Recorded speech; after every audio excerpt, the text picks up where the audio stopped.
It's the 20th of November 2018, a day where Africa gets to celebrate the African Industrialization Day. A very good evening to you and thank you for tuning into Brand Plus TV. It's always a delight knowing that you've taken your time and are keeping us company.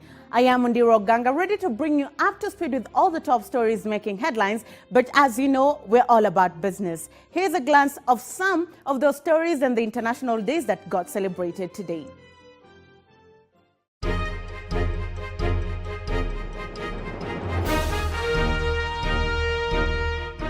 Children are the living messages that we send to a time that we will not see. International Children's Day, calling a code blue.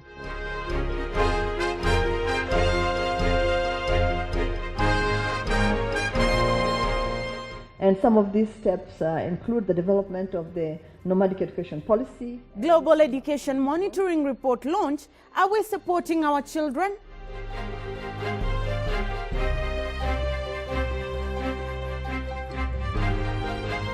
Flower Logistics Africa 2018. Every rose has a thorn.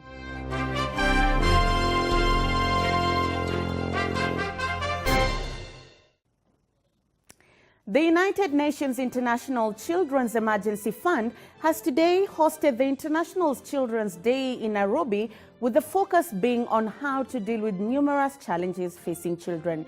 Our reporter Daisy Omboa fills us in.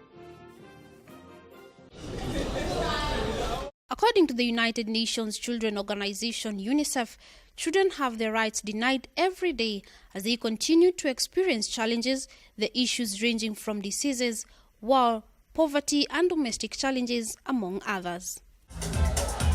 While highlighting the increased enrollment of children in schools, the Cabinet Secretary, Ambassador Amina Mohamed, stated that the government is focusing on early childhood education, which forms the basis of the future development. We are aware that early learning is a decisive factor in influencing later educational outcomes and successes in life.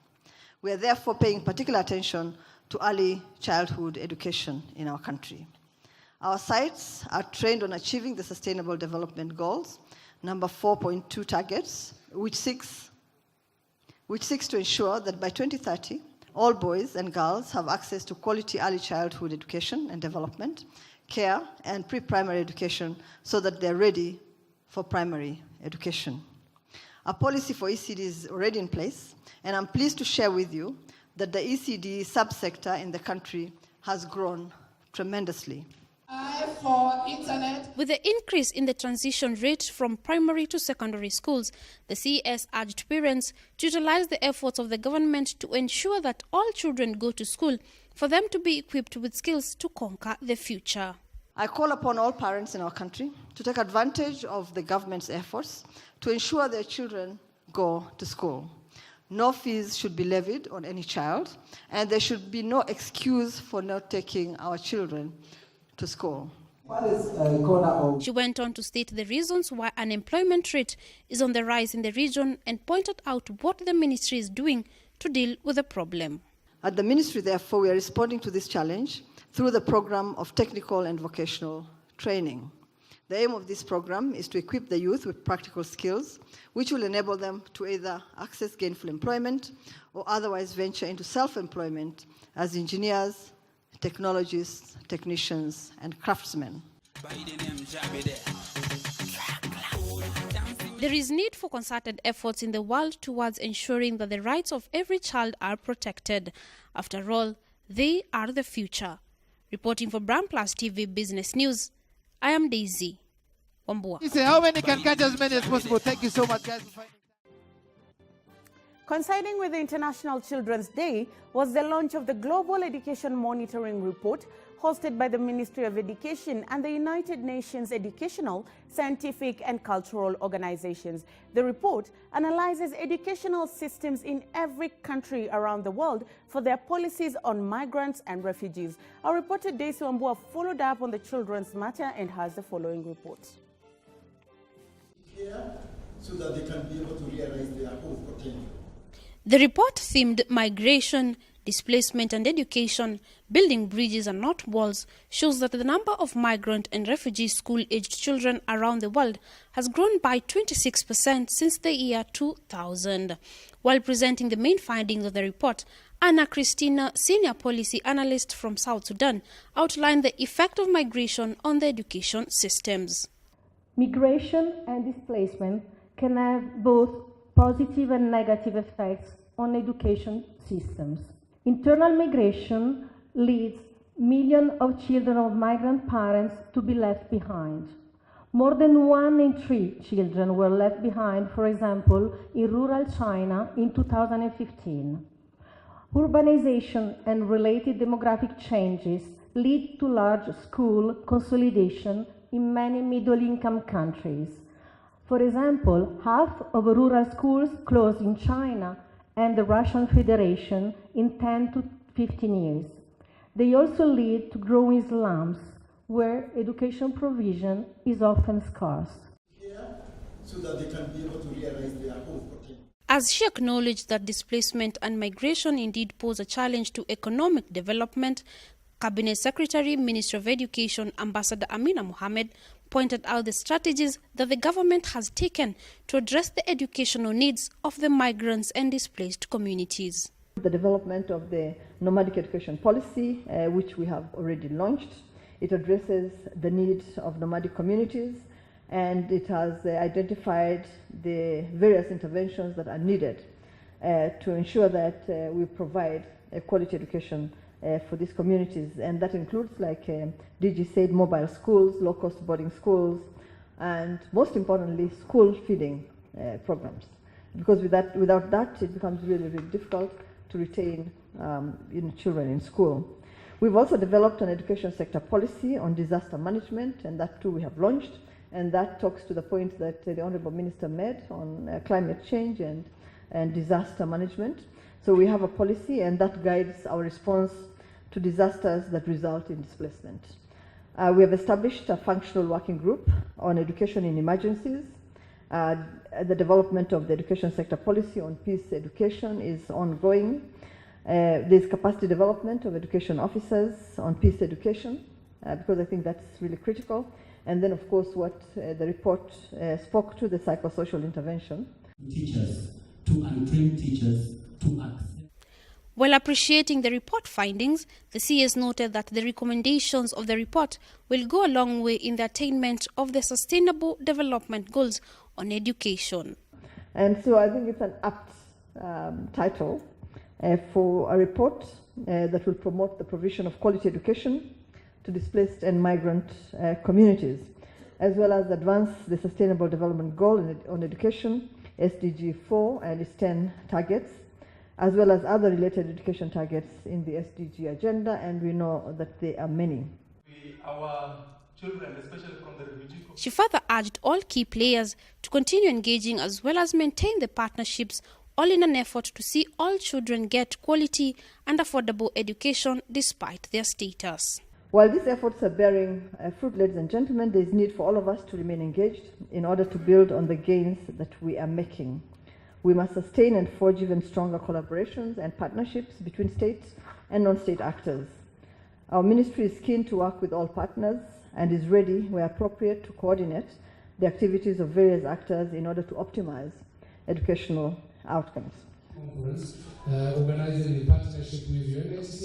While acknowledging that migration has been experienced since time immemorial, Deng Deng, who spoke on behalf of the Minister for Education in the northern Bahr el Ghazal state in South Sudan, pointed out the need for the continent to invest in education as it is an enabler of economic development and prosperity. And in order for Africa to rise and achieve the aspirations of the African Union, the aspirations of Agenda 2063, we need to invest in education. Education of the African children and youth and adults, as well as education of migrants and internally displaced people. We need education for all. And we need to invest in education for all, because in so doing, then we can rest assured that Africa will rise. this opportunity to welcome you to this event.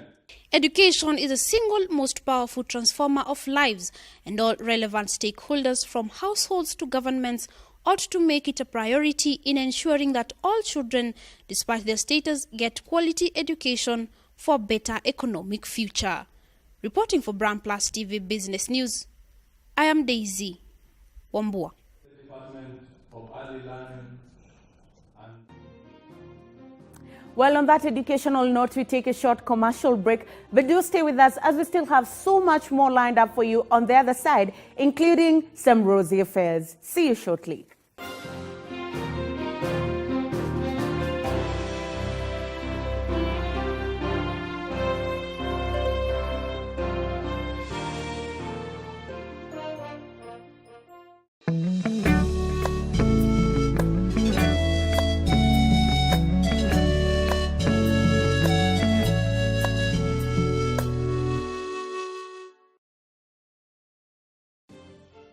Welcome back and thank you very much for staying with Brand Plus TV. This is Business News.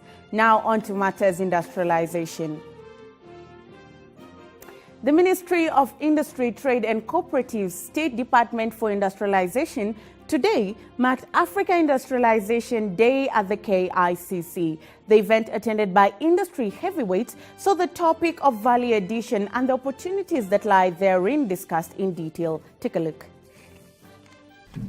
Thank you very much, and would like to just acknowledge the presence. Speaking at the event, Principal Secretary, State Department of Investment and Industry, Betty Maina, said in relation to the Big Four agenda, the department is aligning its focus on value addition of agro-based products. Over the next 5 years, we want to focus on increasing value addition, especially in the agro sector. The sectors mentioned, tea, coffee, those are our traditional sectors. But we still continually sell a lot of our product and without value addition. And it is our goal to increase the level of value addition of these traditional products. The numbers that industry is sharing are very encouraging. So we actually hope that they can, once we adopt the policies that we are all sharing together, that we will see this 5 times increase in the value of tea, because what government will do is basically set the policies to promote value addition and defining how much of our product can be sold raw and how much and the targets and the vision we have for value addition. And it's not just tea and coffee. The other agro sectors where we want to see more value addition is in textiles and leather. They go without a celebration. To this end, Job Wanjohi, head of Research, Policy and Advisory, Kenya Association of Manufacturers, noted that value addition will be a positive boost to the Kenyan economy as it presents endless opportunities. Value addition promotes the growth of backward and forward linkage, and this is where even the SMEs feed in, and in the process creates the much needed productive jobs for the youths and equally increases the purchasing powers of the citizens. However, he went on to remark that for this to be possible, there are a couple of areas that need to be streamlined. We propose a model based around an efficient consumer response mechanism which worked successfully in Asia, enabling the growth of the Asian tigers' economies. Let us create our own African lion economy through this mechanism of efficient consumer response mechanism. Industry also needs to an enabling stable and predictable policy environment, access to markets, protection against illicit trade, and specific infrastructure development geared towards improving the business environment. When it comes to exports, we need a new school of thought with a focus on creating an export culture towards global participation and providing assistance as well as extension capacity building for exporting firms, including SMEs, towards developing successful trade and export practices in Kenya. In line with the event's theme of promoting regional value chains in Africa, a pathways for accelerating Africa's structural transformation, industrialization and pharmaceutical production, delivering the speech on behalf of UNIDO Director General Lee Yong, Dr. Emmanuel Mukenzi, the country director, stated that the organization is committed to procuring pharmaceutical products which are of global standards. The development of regional value chains in Africa by increasing local manufacturing capacity constitutes an invaluable means to improve local access to medicines, bringing regional benefits to and representing better value to deliver long-term sustainability for the continent. Regional cooperation on trade and regional harmonization, especially the registration and regulation of medicines, are and will be crucial drivers in the development of robust pharmaceutical industry in Africa that will respond to international quality standards. We are not here to conduct our business. We support. With the fourth industrial revolution taking shape, it is the hope of Africans in general and Kenyans in particular that this time round we will be aligned to reap the benefits it promises.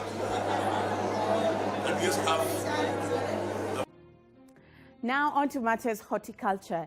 Kenya is a lucrative source of cut flowers, and it is for this reason that the Flowers Logistic Africa 2018 conference kicked off today for the third time in Nairobi, Kenya.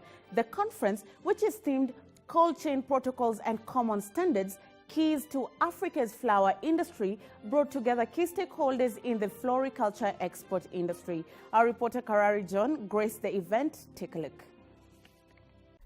Kenya has recorded growth in volume and value of cut flower exported every year from 10,946 tons in 1988 compared to 86,480 tons in 2006, 120,220 tons in 2010, 136,601 tons in 2014, 133,658 in 2016, and 159,961 tons in 2017. According to the Horticultural Crop Directorate, in 2017, the floriculture industry earned $823 million from sales in over 60 countries.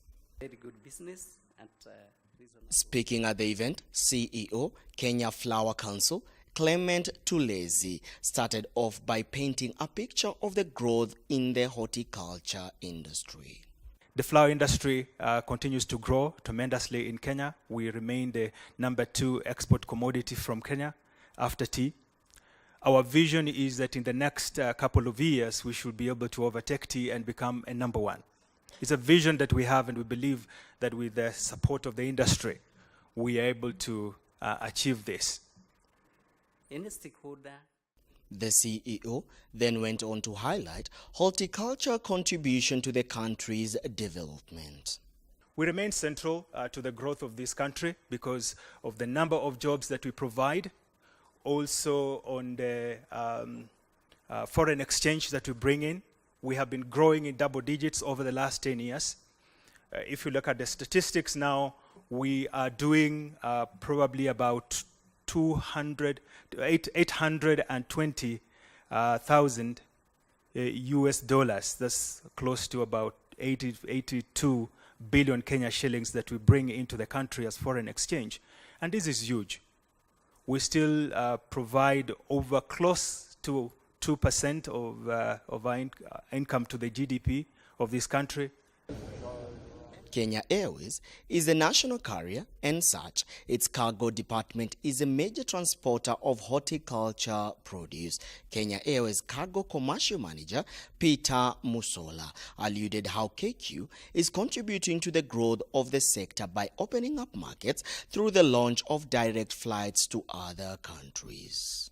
Our first flight to New York, and this really underpins the commitment of Kenya Airways to open new segments new markets for our shippers, which will largely stimulate the growth of this sector. Within our network plan, we do have ambitions as well to enter into other European markets directly.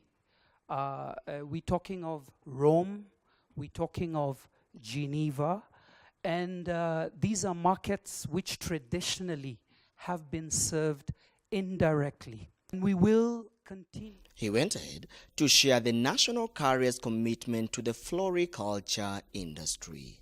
Kenya Airways is very committed to grow this industry, and we will continue to introduce very fresh network opportunities for all of you, the shipping community, and of course our forwarders.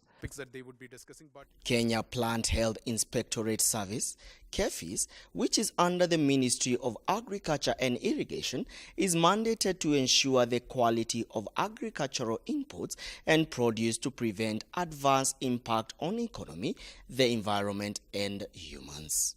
The General Manager of KEFIS, Dr. Isaac Masharia, noted despite the growth experience in the sector, challenges still exist hindering the realization of its full potential. A very good example is that what normally happens when a pest is introduced into a country, it affects the way you do business. We now have a serious problem in our rose export because of the issue of the fall armyworm, because it's likely to be carried together with our flowers, and therefore many countries are now putting stricter regulations for our market, for our flowers, to be able to access the international market. Dynamic industry that you've been part of. The floriculture industry holds a huge potential as a contributor to the country's GDP and direct foreign exchange earnings, but its full potential is yet to be realized. However, such forums are a positive signal towards stakeholders' commitment to reaping its full benefits. Reporting for Brand Plus TV, I am Korari John Wambugu. Opportunity also to invite you. Let's now take a look at how the markets performed today. Here is a summary.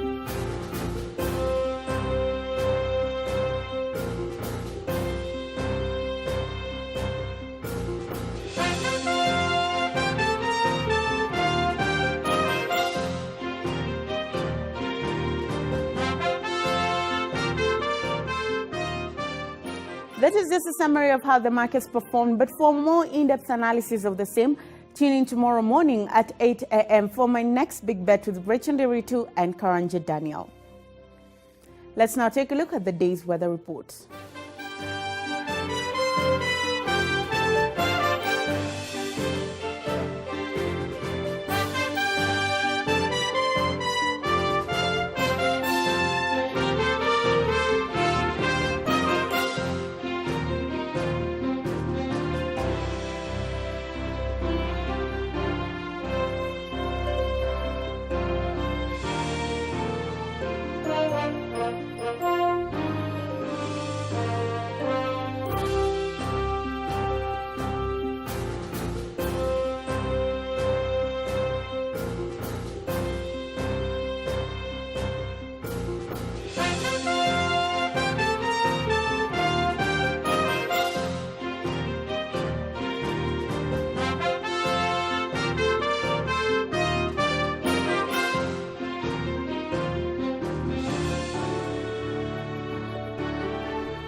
That was it from the news desk tonight. On behalf of everyone that made it a success, thank you very much for watching. We'll see you tomorrow, same place at 9 p.m. Have a good night. I am Ondiro Ganga, and I'm in business. Case closed.